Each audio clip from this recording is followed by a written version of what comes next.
Assalamualaikum warahmatullahi wabarakatuh. Perkenalkan, nama saya Putri Hamidah, NPM 2101070020, Prodi S1 Kebidanan, mata kuliah Biokimia dan Fisika Kesehatan.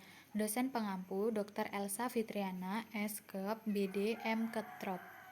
Di sini saya akan menjelaskan tentang tahapan pemeriksaan darah hemoglobin, golongan darah, urin, kehamilan, sekret vagina untuk pemeriksaan pap smear. Yang pertama saya akan menjelaskan tentang pemeriksaan darah hemoglobin. Sebelum kita mengetahui cara pemeriksaannya, kita harus mengetahui pengertian hemoglobin. Hemoglobin adalah indikator yang digunakan secara luas untuk menetapkan prevalensi anemia. Hemoglobin merupakan senyawa pembawa oksigen pada sel darah merah. Hemoglobin dapat diukur secara kimia dengan jumlah Hb 100 ml darah. Dapat digunakan sebagai indeks kapasitas pembawa oksigen pada darah. Fungsi hemoglobin dalam sel darah merah. Hemoglobin berfungsi untuk mengikat oksigen. Dengan banyaknya oksigen yang dapat diikat dan dibawa oleh darah, dengan adanya Hb dalam sel darah merah, pasokan oksigen ke berbagai tempat di seluruh tubuh, bahkan yang paling terpencil dan terisolasi sekalipun, akan tercapai. Setelah itu baru kita akan mempelajari tentang pemeriksaan hemoglobin. Ada beberapa cara pemeriksaan hemoglobin yang dilakukan, yaitu cara yang pertama, cara talkausit, yaitu membandingkan warna merah yang terdapat di darah dengan menggunakan kertas talkausit yang memiliki standar warna. Yang kedua, kalorimetris, yaitu visual metode Sahli, yaitu dengan proses pembentukan asam hematin, dan fotelotris, yaitu pembentukan sian metohi hemoglobin. Yang ketiga, cara cupri sulfat berdasarkan berat jenis darah yang dilihat dari tetesan darah tenggelam, melayang, ataupun mengapung. Cara kimia yaitu dengan menentukan kadar Ve yang diikat oleh sejumlah gas tertentu. Cara geometrik berdasarkan pada suhu dan tekanan udara tertentu, di mana hemoglobin dapat mengikat sejumlah gas yang tertentu pula. Setelah itu, cara non-cyanmetoglobin atau disebut dengan automated hematology analyzer, yaitu menggunakan reagen SLS sodium lauryl-sulfat yang relatif lebih aman dibandingkan dengan reagen yang digunakan pada metode cyanmetoglobin yang pada umumnya diterapkan pada alat hitung otomatis. Selanjutnya, metode amperimetri stick Hb, yaitu deteksi dengan menggunakan pengukuran arus yang dihasilkan pada sebuah reaksi elektrokimia. Setelah itu kita akan mempelajari tentang pemeriksaan golongan darah. Apa sih golongan darah itu? Tes golongan darah adalah pemeriksaan yang dilakukan untuk mengetahui golongan darah seseorang. Terdapat dua jenis penggolongan darah, yaitu sistem ABO dan sistem Rhesus. Penggolongan darah berdasarkan pada jenis antigen yang terdapat pada permukaan sel darah merah. Manfaat cek golongan darah untuk mencegah komplikasi transfusi. Penyesuaian golongan darah menjadi salah satu syarat penting untuk mendonorkan darah atau menerima transfusi darah. Tidak semua golongan darah bisa cocok dengan satu sama lain. Menerima yang tidak sesuai dengan golongan darah, Anda bisa memacu penggumpalan darah dan komplikasi yang berakibatkan fatal bagi tubuh.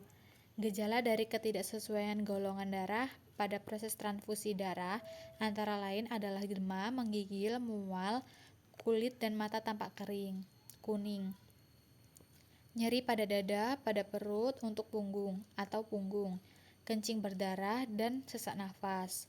Komplikasi dari reaksi ini bisa berupa gagal ginjal atau bahkan kematian. Prosedur cek golongan darah, yaitu pada orang dewasa, proses cek golongan darah dilakukan dengan pengambilan sampel melalui tusukan di jari atau melalui jarum yang dimasukkan ke pembuluh darah di lengan. Sedangkan pada bayi, pemeriksaan golongan darah dilakukan dengan cara mengambil sampel darah dari telapak kaki bayi. Prosedur tes golongan darah yaitu yang pertama, tenaga medis akan membersihkan area pengambilan darah dengan cairan antiseptik untuk membunuh kuman. Yang kedua, lengan atas pasien akan diikat oleh perban elastis agar aliran darah di lengan dapat terkumpul. Yang ketiga, setelah vena ditemukan, darah kemudian diambil dengan menyuntikkan jarum steril ke pembuluh darah. Yang keempat, kemudian jumlah darah dirasa sudah cukup, jarum akan dicabut. Yang kelima, bagian yang disuntik akan ditutup dengan perban. Setelah itu, petugas laboratorium akan menyampur sampel darah dengan antibodi yang menyerang tipe A dan B. Untuk melihat reaksinya seperti berikut ini. Jika sampel darah menggumpal saat dicampur dengan antibodi terhadap darah tipe A, Anda memiliki golongan darah A. Yang kedua, jika sampel darah menggumpal saat dicampur dengan antibodi terhadap darah B, maka Anda memiliki golongan darah B. Yang ketiga, jika sampel darah menggumpal pada saat dengan antibodi terdapat darah tipe AB dan AB, Anda memiliki golongan darah AB. Jika sampel darah tidak menggumpal saat dicampur dengan antibodi manapun, Anda memiliki golongan darah A. Sampel darah kemudian akan dicampur dengan serum anti-RH. Jika sel darah Anda menggumpal, itu artinya Anda memiliki darah rhesus positif. Begitu pula sebaliknya. Pemeriksaan urin untuk kehamilan. Tes urin yang digunakan untuk berbagai keperluan. Selain mendeteksi masalah kesehatan, tes ini juga untuk menentukan kehamilan dan penggunaan zat tertentu. Tes urin merupakan jenis tes paling umum digunakan dalam menentukan kehamilan. Tes ini dapat mengidentifikasi adanya hormon HCG atau disebut dengan hormon human chorionic gonadotropin yang diproduksi oleh plasenta. Di sini ada penjelasannya.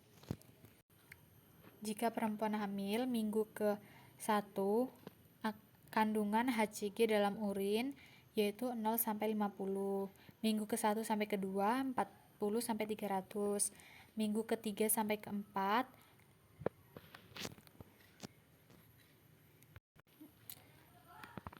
500 sampai 6.000. Bulan ke-1 sampai ke-2, 5.000 sampai 200.000. Bulan ke-2 sampai ke-3, 10.000 sampai 100.000. Trimester kedua kehamilan usia 3 sampai 6 bulan, 3.000 sampai 50.000. Trimester ketiga kehamilan usia 7 sampai 9 bulan, 1.000 sampai 50.000. Jika perempuan tidak hamil, lebih dari 5,0 ml. Perempuan setelah menopause yaitu lebih dari 9,5. Cara pengambilan sampel urin. Yang pertama, membersihkan daerah genital sebelum berkemih. Urin yang pertama keluar dibuang beberapa mili. Menampung urin aliran tengah. Untuk wanita sebaiknya tidak sedang haid. Sekret vagina untuk pemeriksaan Pasmer. Pada pemeriksaan Pasmer, hasilnya dibagi menjadi kelas 1 sampai 5. Kelas 1 adalah normal, sedangkan kelas 2 ditemukan adanya sel atipik, namun tidak mengarah kepada kanker.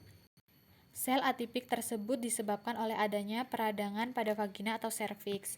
Peradangan dapat disebabkan oleh bakteri, virus, jamur, ataupun parasit. Umumnya dokter akan menyarankan pemeriksaan ulang 3-6 bulan kemudian, tetapi akan diberikan jika dokter merasa perlu. Maka itu, bawalah hasil kembali kepada dokter menangani Anda agar dapat segera ditangani.